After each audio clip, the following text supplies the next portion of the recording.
Freedom flotilla ഓർമ്മയുണ്ടോ? Greta തൻബർഗും സംഘവും ഗസയിലെ കൊടും പട്ടിണിയിൽ ഉലയുന്ന മനുഷ്യർക്ക് സഹായവുമായി പുറപ്പെട്ട ഒരു കുഞ്ഞു കപ്പലിനെ കുറിച്ച്.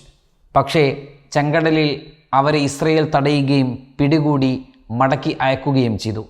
പിടിക്കപ്പെടുമെന്ന് ഉറപ്പുണ്ടായിട്ടും ആ ത്യാഗത്തിന്, ആ ദൗത്യത്തിന് മുതിർന്നവരെ ലോകം കണ്ടു എന്ന് മാത്രമല്ല, ഇസ്രയേലിൻ്റെ കൊടും ക്രൂരതയെ ലോകം കൂടുതൽ വായിച്ചു, അറിഞ്ഞു, പ്രതികരിച്ചു. ആ മിഷൻ തത്വത്തിൽ വിജയിച്ചെങ്കിലും ഗാസയിലെ മനുഷ്യർക്ക് ആവശ്യമായവ എത്തിക്കുക എന്ന കാര്യത്തിൽ അവർ പരാജയപ്പെട്ടു. എന്നാൽ ഇപ്പോഴിതാ മറ്റൊരു സംഘം കൂടി ഇതേ രീതിയിൽ ഗസയെ ലക്ഷ്യമാക്കി തിരിച്ചിരിക്കുകയാണ്. ഇറ്റലിയിലെ ഗാലിപ്പോളിൽ നിന്നാണ് ഹണ്ടാല എന്ന കപ്പൽ പുറപ്പെട്ടിരിക്കുന്നത്. 10 രാജ്യങ്ങളിൽ നിന്നുള്ള 21 ആക്ടിവിസ്റ്റുകൾ, പാർലമെന്റേറിയന്മാർ, മനുഷ്യാവകാശ പ്രവർത്തകർ, അഭിഭാഷകർ, മെഡിക്കൽ പ്രൊഫഷണലുകൾ, പത്രപ്രവർത്തകർ, പരിചയസമ്പന്നരായ നാവികർ എന്നിവരെല്ലാമാണ് ഈ കപ്പലിലുള്ളത്.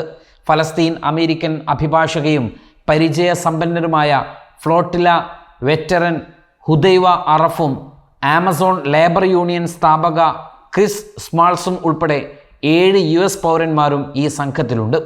Parliamentarian Gabrielle Cathala, European parliament അംഗം എമ്മ ഫോറിയോ, ഫ്രാൻസിലെ പ്രമുഖ ആരോഗ്യ പ്രവർത്തക ജസ്റ്റിൻ കെംഫ്, ഫലസ്തീൻ ഐക്യദാർഢ്യ പ്രവർത്തനങ്ങളിൽ അരനൂറ്റാണ്ടോളം പഴക്കമുള്ള എഴുത്തുകാരനായ നോർവീജിയൻ ആക്ടിവിസ്റ്റ് വിഗ്ഡിസ് ഗ്യോൻവാഗിനോടൊപ്പം ഇറ്റാലിയൻ പത്രപ്രവർത്തകർ അറ്റോണിയോ മസിയോയും മറ്റൊരു ഫ്ലോട്ടിലയുടെ ഇടപെടലിനെ തുടർന്ന് നിയമ നടപടികളിലൂടെ ശ്രദ്ധേയനായ സ്പാനിഷ് എഞ്ചിനീയർ സെർജിയോ ടെറിബിയോയും ഈ യാത്രാ സംഘത്തിലുണ്ട്.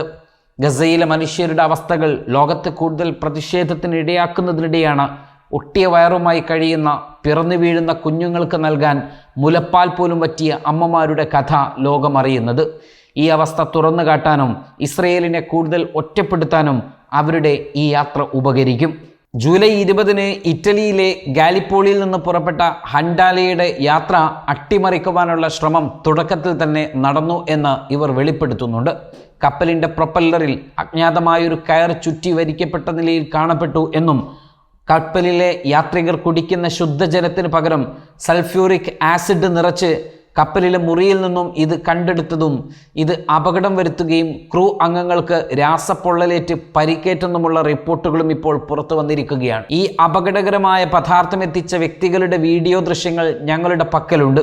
ഈ പ്രവൃത്തികൾക്ക് ഉടനടി അന്വേഷണം നടത്താനും പൂർണ്ണ ഉത്തരവാദിത്തം നൽകാനും ഞങ്ങൾ ആവശ്യപ്പെടുന്നു എന്നും, അട്ടിമറി നടന്നതായി സംശയിക്കുന്നുണ്ടെങ്കിലും ഞങ്ങൾ പിന്മാറുന്നില്ല, ഞങ്ങളുടെ ടീമിനെ ദ്രോഹിക്കാനും ഈ ദൗത്യത്തെ നിശബ്ദമാക്കുവാനുള്ള ശ്രമമൊരിക്കലും വിജയിക്കില്ല എന്നുമാണ് ഈ അട്ടിമറിക്ക് ശേഷം അംഗങ്ങൾ ലോകത്തോട് പറഞ്ഞത്. കപ്പലിൻ്റെ സംരക്ഷണത്തിനായി കൂടുതൽ സൗകര്യങ്ങൾ ഏർപ്പെടുത്തുകയും ചെയ്തിട്ടുണ്ട് നാവികർ. കപ്പലിൻ്റെ തത്സമയ ചലനങ്ങൾ ലോകത്തെ അറിയിച്ചു കൊണ്ടിരിക്കുകയാണ്. ഇപ്പോൾ തത്സമയ അപ്ഡേഷനുകളും അവർ നടത്തിക്കൊണ്ടിരിക്കുന്നു. സമുദ്ര ഉടമ്പടികൾക്കും മാനുഷിക മാനദണ്ഡങ്ങൾക്കും വിധേയമായി കപ്പലിൻ്റെ കടന്നുപോകൽ സുരക്ഷിതമാക്കാൻ സഖ്യം സർക്കാരുകളോട് ആവശ്യപ്പെടുന്നു എന്നും, ഗസയിലെ കുട്ടികൾക്കായി ഞങ്ങൾ കപ്പൽ കയറുന്നു, ലോക ഗവൺമെൻറ്റുകൾ പങ്കെടുക്കുകയോ ഒന്നും ചെയ്യാതിരിക്കുകയോ ചെയ്യുമ്പോൾ ഉപരോധം, പട്ടിണി, കൂട്ടക്കൊല എന്നിവ അനുഭവിക്കുന്ന കുടുംബങ്ങൾക്കായി ഇസ്രയേലിൻ്റെ നിയമവിരുദ്ധ ഉപരോധം തകർക്കാനും നമ്മുടെ സർക്കാരുകൾ ഉപേക്ഷിച്ചെങ്കിലും നീതിയിൽ വിശ്വസിക്കുന്ന, അതിനുവേണ്ടി പോരാട്ടം നടത്തുന്ന, ഒരിക്കലും അവസാനിപ്പിക്കാത്ത പോരാട്ടമായ, നമ്മൾ ഒരിക്കലും മറക്കാത്ത ഒരു ജനതയ്ക്ക് ജീവൻ രക്ഷിക്കുന്ന സഹായവും ഐക്യദാർഢ്യവും പ്രത്യാശയും എത്തിക്കാനും ഞങ്ങൾ കപ്പൽ കയറുന്നു എന്നാണ് ഇവർ അവരുടെ വെബ്സൈറ്റിൽ കുറിച്ചിരിക്കുന്നത്. അന്താരാഷ്ട്ര സമൂഹത്തോടും മനുഷ്യാവകാശ സംഘടനകളോടും ലോകമെമ്പാടുമുള്ള മനസ്സാക്ഷിയുള്ള ആളുകളോടും ഈ പ്രവൃത്തികളെ അപലപിക്കാനും ഉത്തരവാദിത്തം ആവശ്യപ്പെടാനും ഗസയിലെ കുട്ടികൾക്കായി മരുന്ന്, കുഞ്ഞുങ്ങളുടെ പാൽ, സ്റ്റഫ് ചെയ്ത മൃഗങ്ങൾ എന്നിവ വഹിക്കുന്ന ഒരു സിവിലിയൻ ബോട്ടായ ഹണ്ടാലയുടെ സുരക്ഷിതമായ സഞ്ചാരം ഉറപ്പാക്കാനും ഞങ്ങൾ അഭ്യർത്ഥിക്കുന്നു എന്ന് അവർ അവരുടെ വെബ്സൈറ്റിൽ അഭ്യർത്ഥന പങ്കുവെച്ചുകൊണ്ടാണ് യാത്ര തുടരുന്നത്. തീർച്ചയായിട്ടും തൻബർഗിന് സംഭവിച്ചതുപോലെ തന്നെ സംഭവിക്കും എന്ന ഉറപ്പുണ്ടായിട്ടും ഇവർ ഈ യാത്ര ഉപേക്ഷിച്ചിട്ടില്ല. ആ യാത്ര ലോകത്ത് വലിയ ചർച്ചയാവുകയാണ്. അത് ലോകത്ത് വലിയ ചർച്ചയാകണം. ഇസ്രയേലിൻ്റെ ക്രൂരമായ മുഖത്തെക്കുറിച്ച് ലോകം വീണ്ടും ചർച്ച ചെയ്യണം. പ്രതിഷേധങ്ങൾ ഉയരണം.